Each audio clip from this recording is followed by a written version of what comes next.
écoutez Votre Santé, une balado-diffusion du Centre intégré universitaire de santé et de services sociaux du Centre-Ouest de l'île de Montréal.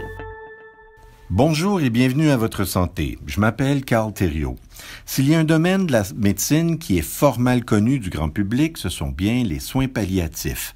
On les appelle communément les soins de fin de vie. Pour nous en dire davantage sur ces soins, j'accueille le Dr Bernard Lapointe. Dr Lapointe est chef de la division des soins palliatifs du CIUS Centre-Ouest de l'île de Montréal. Dr Lapointe, quelle est la définition des soins palliatifs?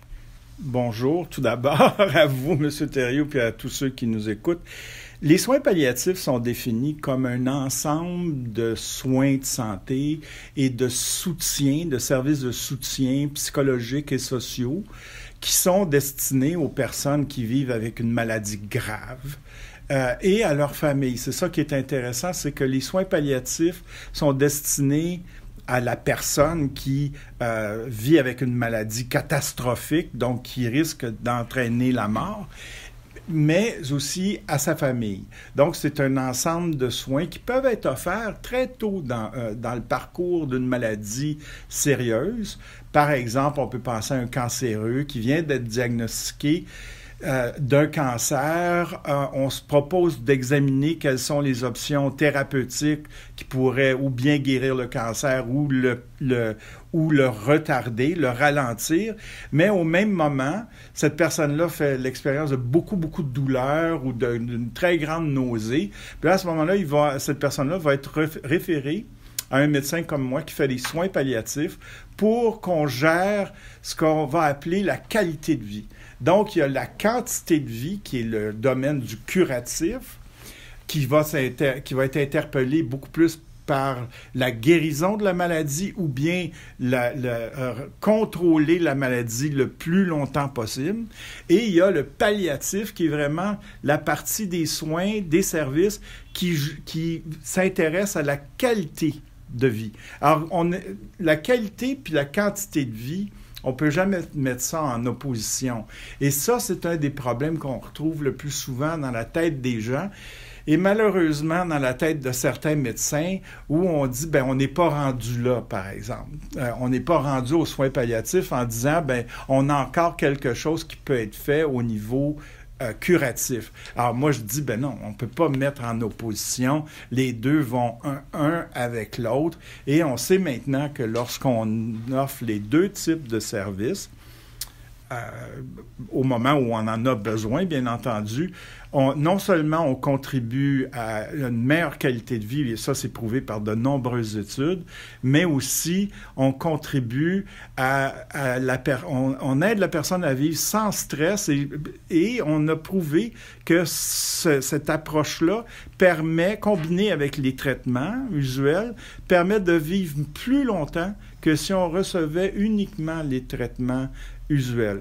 Alors ça devient plus intéressant. En termes concrets, vous faites quoi pour le patient quand il est en soins palliatifs? Vous parliez d'améliorer la qualité de vie. Ça veut dire quoi concrètement, ça? Ça veut dire la gestion des symptômes, par exemple. Donc, la douleur, la nausée, l'essoufflement, donc la constipation. Il y a plein de l'anxiété, la dépression. Il y a plein de symptômes qui peuvent être vraiment très difficiles à gérer ou à vivre. Il y a aussi tout l'impact psychologique et social de la maladie, c'est-à-dire qu'on peut être tellement faible qu'on est isolé, on ne peut plus travailler, la sécurité financière de notre unité familiale est mise en danger. À ce moment-là, le travailleur social peut offrir. Et là, plus on avance dans la maladie, parce que malheureusement, une grande partie des gens que nous voyons en soins palliatifs vont progresser au cours des mois ou des années vers un état très, très sérieux de leur maladie. À ce moment-là, ça sera comment peut-on aider la personne à être le mieux possible, mieux soignée possible à domicile, donc avec toutes les équipes de soins et de maintien à domicile qu'on retrouve dans nos CLSC.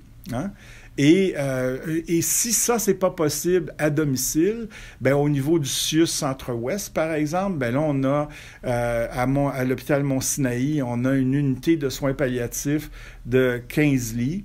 À l'hôpital général juif, on a une unité de soins palliatifs de 17 lits.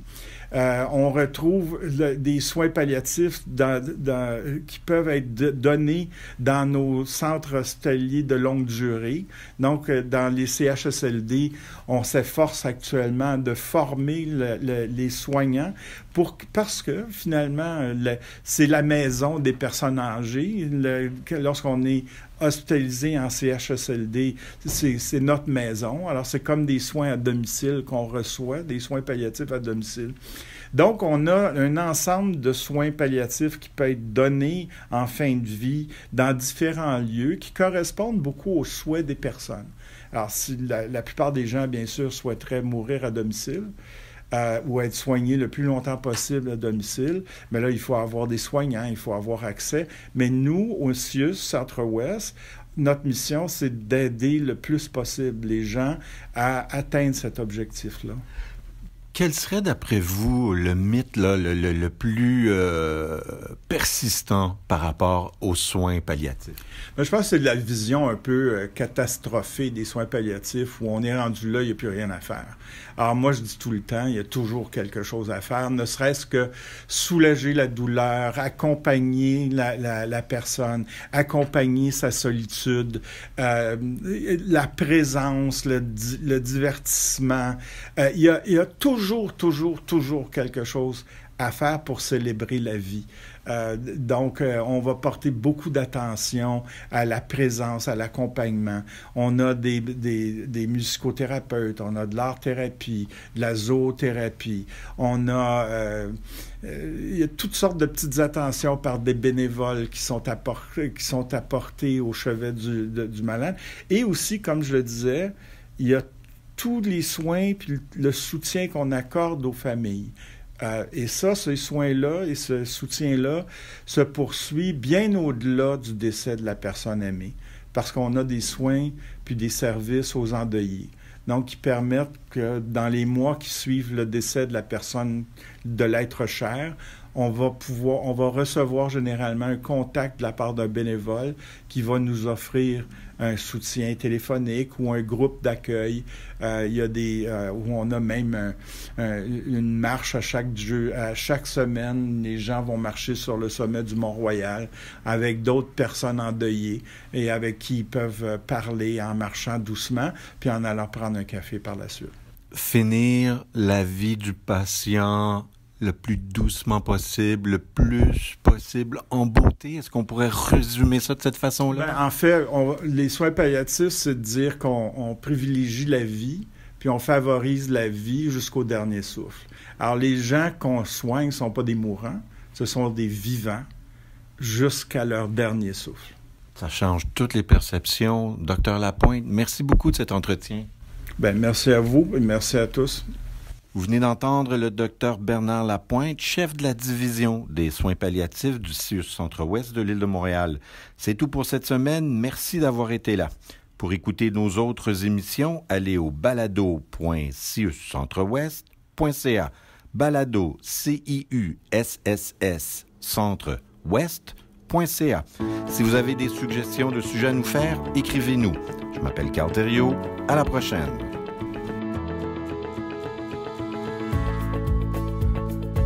Vous écoutiez Votre Santé, une balado-diffusion produite par le Service des communications du Centre intégré universitaire de santé et de services sociaux du Centre-Ouest de l'île de Montréal.